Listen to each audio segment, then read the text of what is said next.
What is up, everybody? Mr. Purse here. Welcome to World War II.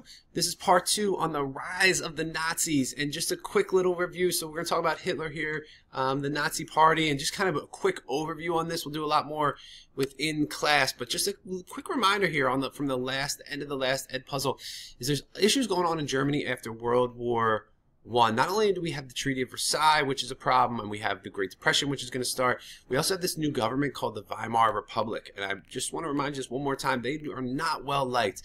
They're forced to sign the Treaty of Versailles, which is not well liked in Germany because they're forced to lose land and money and take responsibility and all that crazy stuff that no one likes. And as things get bad with the Great Depression, we see the rise of this person who's Adolf Hitler. He had been around since he was a veteran in World War I, and he had been really, his Nazi party had been around since the 1920s, but most people didn't really take him seriously.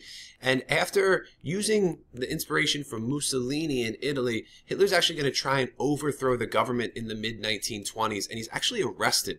Unlike Mussolini, who kind of walks in with his black shirts and says, hey, we're in charge now, and successfully does it, Hitler walks in and says, hey, here's my brown shirts. We're in charge now, and they say you're under arrest. And they throw him in prison. He gets sentenced to multiple years in prison. He actually ends up only serving 9 months for good behavior. And while in prison, he writes a very famous book. He writes his famous book. And by the way, I just want to show you Hitler Tamed by Prison. This is from the New York Times. And it just says he's released and returned. He's going to return back to Austria.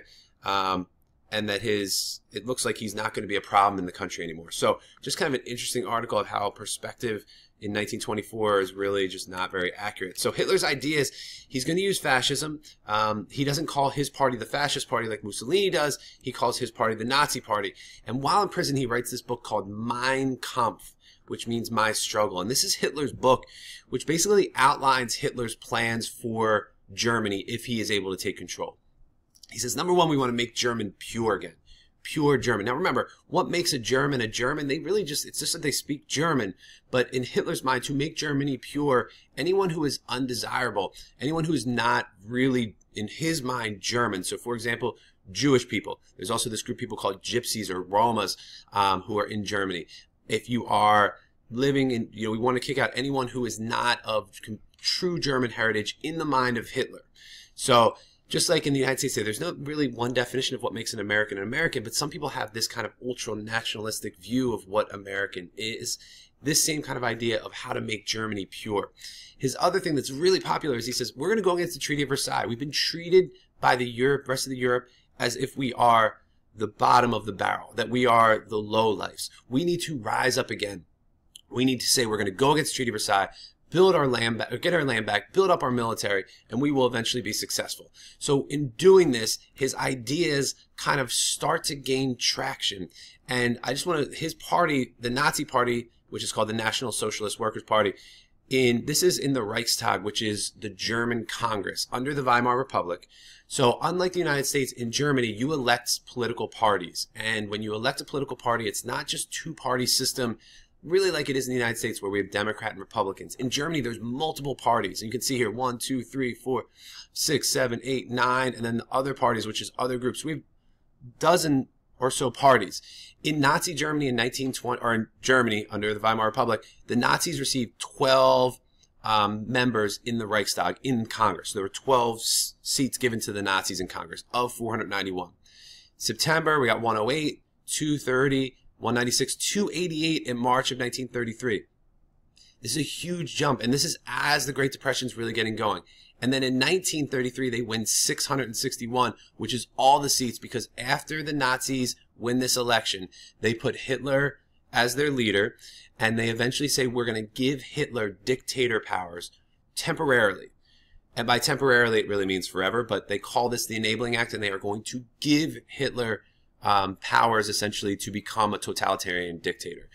So they win these elections. And that's just one thing I want to point out. Sometimes we think Hitler took power forcibly. He's actually elected, and then this Reichstag, the Congress, gives him power to do kind of whatever he wants to help Germany recover. In this, we got to start getting control of people and start forcing people to think the way the Nazis want to think. So one thing he creates is the Hitler Youth. Always good if you are totalitarian, if you can get the support of and start at a young age to get children to support you. So in this case, Hitler is going to start the Hitler Youth.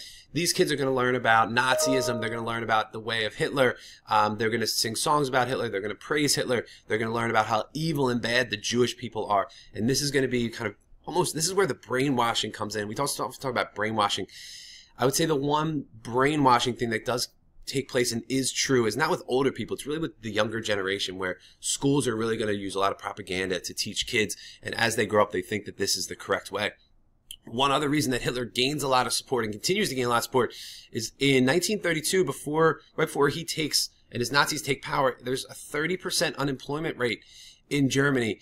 By June of 1938, there's a 2% unemployment rate. So unemployment goes down 28% by about 5 million people. Now keep in mind, there are some people who are not considered citizens anymore, like Jewish people are going to lose their citizenship. There's some people who are going to lose their jobs and kind of kicked out of the country or pushed aside. So these numbers are not completely accurate and really telling of the time. But if you're a German and you're living in Germany and you've gotten a job as a result of this, you might turn towards him and throw support his way, even if you don't agree with all of his ideas. By comparison, in the United States, we had a 23.6% unemployment in 1932, and by 1938, we still have 19%. So the unemployment rate in the United States went down about 4.6%, and in Germany, it went down 28%. So just as a point of comparison, not everyone supports Hitler. I love this picture. Just kind of keep this in the back of your mind as you see injustice in the world. This is at a dock workers rally. I forget what year it was, but you can see all of these dock workers supporting the Nazi, giving the Nazi salute, whether they wanted to or not. And you got this guy right here with his arms folded. Be that guy. One other thing that Hitler's going to do, especially as he gains more power and even more support through the mid-1930s, he's going to start targeting Jewish people. And a couple terms here I want you to make sure you know. One is called anti-Semitism. This is when there's hatred towards Jews or discrimination towards Jews. A Semite is a Jew, so anti-Semitism is anti-Jewish. And one of the things that Hitler does and the Nazis do in 1936 is they pass one of the most famous laws called the Nuremberg Laws. And the Nuremberg Laws essentially say that it's going to segregate Jewish and non-Jewish people. So if you are Jewish, you lose your citizenship, you lose your position, any position in government. So if you're a teacher, you lose your job. If you're a doctor, you lose your license. A lawyer, you lose your license. So basically, you're not considered a citizen of the country anymore. Jews and non-Jews cannot get married. They cannot engage in any sexual activity with each other. It is against the law for a German and a Jew to be married. So if you were married, your marriage is no longer recognized. If you're wondering what makes a Jewish person, because Jewish is a religion and not an ethnicity, and that's kind of around and around we go. If you have Jewish blood, but you're not Jewish and you practice Christianity, you're still considered Jewish.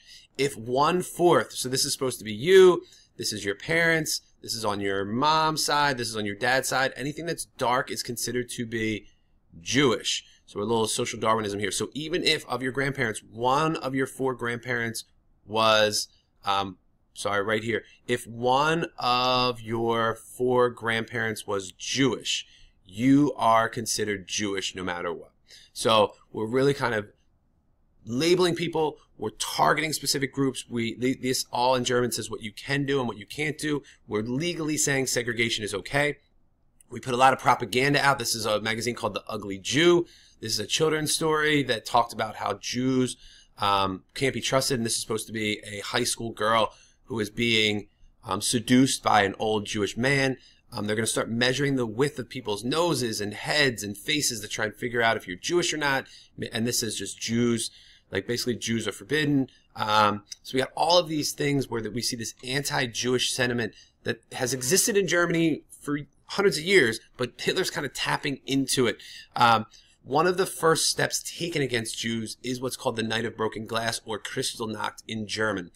And this is the burning of Jewish homes. On a night in 1938, Nazis go around and they burn Jewish buildings, Jewish synagogues, Jewish homes, and people start essentially calling up the fire department and say, can you put out the fires? And the Nazi fire departments don't come. So it's one of these first real acts or steps against Jewish people where we see legitimate violence. And some Jewish people are going to try and leave at this point. The story of the SS St. Louis, who tries to leave Germany with 936 passengers and is turned away in the United States and sent back. This is when people start trying to leave. But a lot of other countries are also anti-Semitic, and they don't like Jewish people, so a lot of people aren't going to be allowed to be taken in. One side note to all this, and one last piece. Keep in mind, we put a harsh judgment, as we should, on Nazi Germany.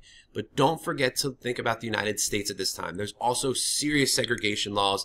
Whites and blacks are segregated throughout the South and some parts of the North.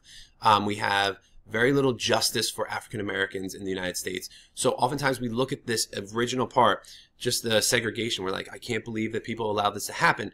But the same things happen in the United States, and there's a lot of segregation going on around the world at this time. But Jewish people, some Jewish people try and get out, are unsuccessful. Some people think this is it. This is the worst it's going to get. They're not going to do anything more. So keep that all in the back of your mind as we move forward with Germany, and especially when we get into the Holocaust, that people don't know what's coming. We today in the 2010s do know, but people back then didn't know. So keep that in mind. That's all I got. As always, if you got any questions, write it down. We'll talk about this more in class.